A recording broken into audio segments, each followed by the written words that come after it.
Right, this is the old selector module, which has permanent communication issues. Obviously can't take it out apart, but that's because there's no communication. I can operate this switch with it plugged in and the ignition on, get absolutely nothing from it. Permanent fault codes in the vehicle, several modules in the vehicle complaining no communication with this, commonly known as the J gate.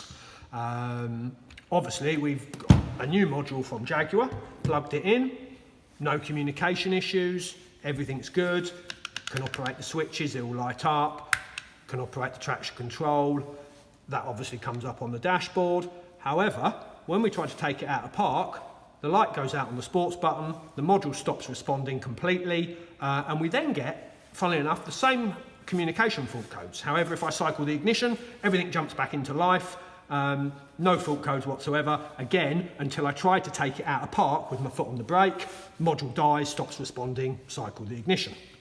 So obviously we've tried to work out what the problem is, fairly convinced the new selector module has an issue. Very, very simple wiring, power ground, can in, can out, park switch, illumination. That's your lot. So in order to try and prove, we already know that this is defective because it won't communicate at all, no matter what. What we found with the new module is when you put your foot on the brake and you try to take it out of park, the selector module quite correctly tries to power up the solenoid. However, it goes to power up the solenoid and that's the point it dies. So luckily, we can get to the plug for the solenoid.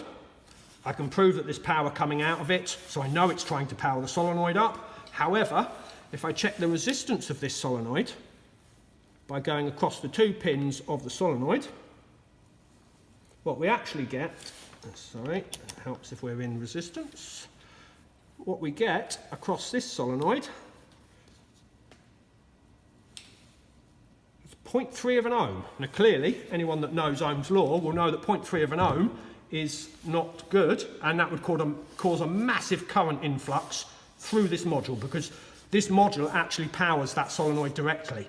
To be fair, you've only got to look at the size of the wires and the size of the wires here to know that 0.3 of an ohm is going to cause a massive rush of current, and what actually happens is it goes to power the solenoid up, it causes too much current through the circuit board, and the whole thing freaks out and shuts down until you cycle the ignition.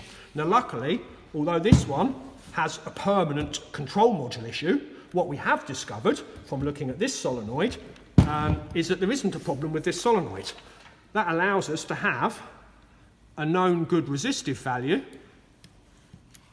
and when I check the resistance on the good solenoid, we have 7 ohms, I believe that says. Yep, 7.5 ohms, no problem at all. Proving categorically that this has a solenoid short, hence why it goes faulty as soon as it tries to power that solenoid up. That's faulty, this is faulty.